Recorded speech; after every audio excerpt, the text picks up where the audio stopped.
Welcome to my chambers. When President Trump's lawyers suggested last August that he stop attacking Robert Mueller's investigation by calling it a witch hunt, they also said, don't worry about it. It's not about you and it'll be over by Thanksgiving. Well, we now know that Thanksgiving is over and the investigation is still going on.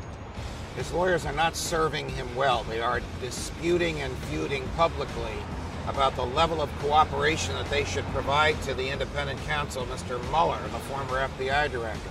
Some of the president's lawyers want to give Mueller everything he's asking for, saying Donald Trump has nothing to hide and nothing to fear from the public revelation of truthful information. Other lawyers are saying, hey, he's the president of the United States. Why should we be surrendering subserviently all the documents, all the internal materials that we use to run the White House to this investigator who hasn't charged us with anything? The dispute between these lawyers is being resolved by General Kelly. He's not a lawyer, but who is the president's chief of staff. But the issue is a serious one.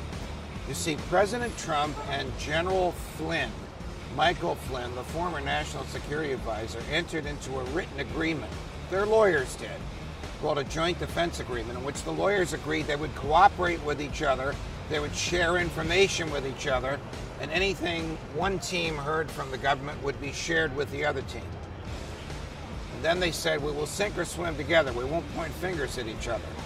Until last Wednesday, after the president had left the White House for the Thanksgiving holiday weekend, which he was spending at his Florida estate, General Flynn's lawyers sent a letter to the White House saying, we're no longer in this agreement because they are talking to Bob Mueller. That is very significant.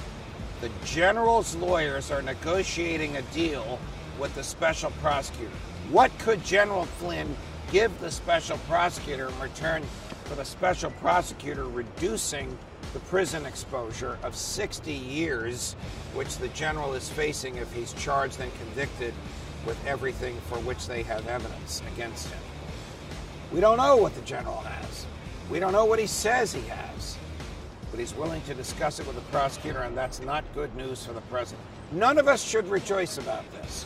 Whatever you think of the president's policies, whatever you think of his personality, he's the lawful elected president of the United States.